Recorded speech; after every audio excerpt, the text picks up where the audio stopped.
नमस्कार मित्रांनो. तर तुम्हाला सांगायची गरजच नाहीये, आपल्या शेजारी बसलेले आहे सूरज चव्हाणच्या आत्या. आपण आज मोडे गावामध्ये आलेलो आहे मित्रांनो. पाठीमाग आपण आलो होतो त्या टाइमला आत्यांशी मी बोललो होतो, पण आत्या माझ्या मोबाईलच्या व्हिडिओमध्ये नव्हते बोलल्या. पण चला म्हणलं आज आत्यांना खूप दिवसानंतर मी बघतोय, म्हणलं आत्या चला. तर मित्रांनो तुम्हाला एक सांगायचं आहे की आज सूरज चव्हाण सगळे तुम्ही ओळखता. आज त्याचा मराठी मूवी जो आलेला आहे झापूक झुपूक, सगळ्या लोक बघत आहेत त्याला. आज सर्वसाधारण कुटुंबामधला मुलगा, गरिबांचा मुलगा आज हिरो झाला. आज मोडे गावला तर त्याचं कौतुक आहेच. आणि आत्यांना पण, आत्या नमस्कार. नमस्कार. आत्या फर्स्ट टाइम तुम्ही गेला होता मुंबईमध्ये, जेव्हा फर्स्ट टाइम तुम्हाला बोलवलं होतं, काय वाटलं होतं मला त्या ठिकाणी गेल्यानंतर ना? त्या ठिकाणी म्हणजे आम्ही कधीच मुंबईला गेलो नव्हतो ना. बरोबर आहे. पण त्याच्यामुळे आम्हाला मुंबईला जायला गावलं, बघायला गावलं. अगदी बरोबर आहे. आणि म्हणजे आनंद वाटला आम्हाला ना तिथपर्यंत, त्याच्यामुळे आम्ही तिथपर्यंत गेलो ना. बरोबर आहे आत्या. आता आता सूरज चव्हाणला तुम्ही लहानापासून मोठं केलं, त्याबद्दल तुम्ही काय सांगताल दोन शब्द? आता कसं आहे, 9 वर्षाचा होता वडील वारलं तेव्हा. मग आता सगळी जबाबदारी माझ्यावर पडली ना त्याची. अगदी बरोबर. आणि असा एवढा येडा पोरगा सांभाळायचा म्हणजे जॉक नाही. त्याला काय कळत नव्हतं, जेवायचं कळत नव्हतं नीट. बरोबर. काही असं कळत नव्हतं, काय नव्हतं. तर शिक्षणच कमी होतं ना. शिक्षण म्हणजे शाळेतच गेला नाही. बरोबर आहे. शाळेत जात नसायचा. सर लोक त्याला अशी यायची न्यायला, ते दडून बसायचा. मग त्या शेवटच्या दिवशी आम्हाला त्याचे आई वडील वारल्यावर आम्हाला त्याला ती दाखला मला लागत होता. बरोबर आहे. तर मी दाखला मागाय गेली तर मला ते सर म्हणलं, तुम्ही कशाला आलात त्या दाखला मागाय, त्याला लावून द्या, त्याने आम्हाला लय त्रास दिलाय. म्हणलं राहू द्या सर, वनवासी आहे, त्याला काय कळत नाही, काय नाही, द्या. मग त्या सरांनी मला दाखला दिला. तो दाखला बी त्याला बिग बॉस मध्ये उपयोगी आला. अगदी बरोबर आहे. म्हणजे बघा, एक जपून ठेवलेली वस्तू कधी ना कधी उपयोगी येते. जपून म्हणजे मी त्याच्यासाठी, म्हणजे माझं काळजी सुद्धा मी त्याच्यासाठी जपून ठेवलेलं आहे. बरोबर आहे. आणि शेवटपर्यंत ठेवणार त्याच्यासाठी. मला लोकांनी काय बी म्हणू द्या, पण ती माझ्या भावाचा मुलगा आहे आणि ती माझ्या काळजाचा तुकडा आहे.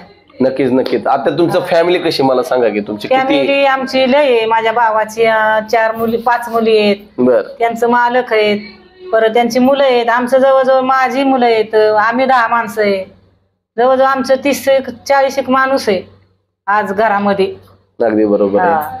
आता जे तुमचं स्वप्न पूर्ण होतंय तुमच्या घराचं, त्याबद्दल तुम्ही काय सांगताल आत्या? आता ही स्वप्न म्हणजे आमचं स्वप्न कसं पूर्ण झालं, 40-50 वर्ष आम्ही, आमचं भाव म्हणजे असा पाण्यात, म्हणजे घर नव्हतं, दार नव्हतं, काय नव्हतं.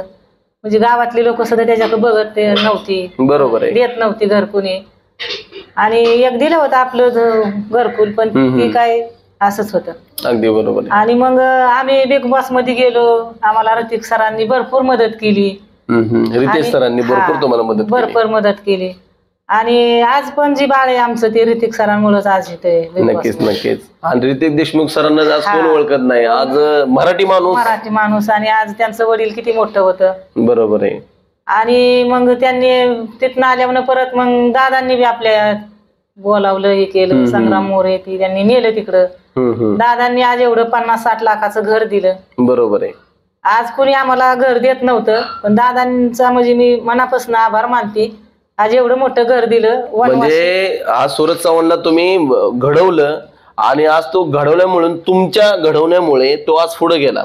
आज पुढे जाऊन आज 4 चौघांमध्ये आज मान सन्मान तुमच्या घराला मिळाला की त्याच्यामुळेच मिळाला आम्हाला. ती लोक जी म्हणते कुणाची आत्या, सूरज चव्हाणची आत्या. बरोबर आहे. अगदी बरोबर आहे. म्हणजे मला बी अभिमान आहे ना मोठा. अगदी बरोबर आहे. लय मोठा अभिमान. तुम्ही गर्वाने सांगू शकता, हो हे माझं बाळ आहे, हो आज मी त्याला घडवलं, हे माझं बाळ आहे. आणि माझ्या भावाचा मुलगा आहे. बरोबर आहे. आता देवी बद्दल काय सांगताल? देवी म्हणजे आमची लय जागृत ठाण आहे. देवीचं लय जागृत ठाण.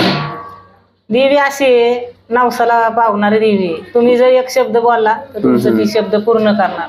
बरोबर आहे. मग मी बाळासाठी बोलली होती. आमचं थोरला मुलगा बोलला होता बाळासाठी की माझ्या मामाच्या मुलगा ट्रॉफी जिंकून येऊ दे, मी तुला एक बकरं कापील.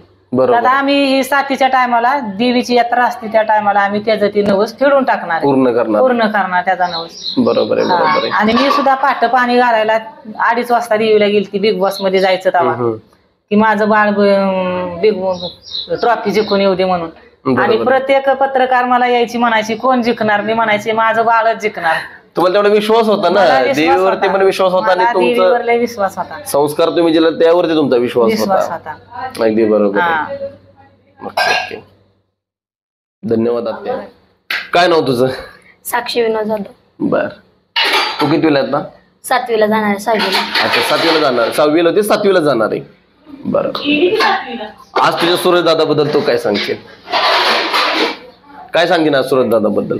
बरं, तू कधीपासून आज आता मराठी बिग बॉसचा जायच्या अगोदरचा काळ मला थोडा सांग, तुला आठवत असेल ना थोडस. मी 4थीत असतापासून मामाचा व्हिडिओ काढते. 4थीत झाल्यानंतर तू मामाचे व्हिडिओ काढायचे. बरोबर. कसे काढायचे जरा सांग की मला, की बाबा की एक नाही का मामा ना आम्ही ती मंदिर आहे तिथं जाऊन बसायचं आणि तिथं बसलो की मग बसायचं आणि तिथं फोनवर बघायचं व्हिडिओ. बर. आणि मग मामा म्हणायचं असं असं करायचं आणि मग ही सगळी जण डान्स करायची आणि मी व्हिडिओ काढायचे. व्हिडिओ करायचे. बरोबर आहे. काय सांगशील अजून? बरं, मराठी मूवी आला आता झापूक झुपूक, तू बघितला का? नाही. का बघितला नाही? तुला नेलंच नाही बघायला वय? नाही. बरं चल, मी तुला घेऊन जातो बारामतीला बघायला.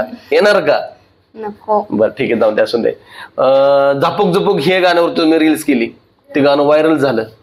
थोडस सांग की कुठे केली होती रील्स? इथं गावामध्ये आम्ही तिकडे केलती, परत तिकडे एकदा केलती, इथं एकदा केली. किती एकदा 3 जागेवर केली होती. चुकायची का रील करताना? रील करताना चुकायची का अशी? म्हणजे चुकत होतं का? जास्त तूच शिकवलं वाटतं ना? आजची स्टाईल तुझीच झाली अशी झापूक झुपूक? नाही, आम्ही फोनवर बघितलं होतं आणि आम्ही तिचा मामाचा वाटा होता ना, तिथं गाणं लावलं होतं आम्ही. तर त्या म्हणला की असं असं करायचं, मग तर आम्ही व्हिडिओ केला होता. व्हिडिओ केला होता. बरं. चल, ओके, थँक्यू.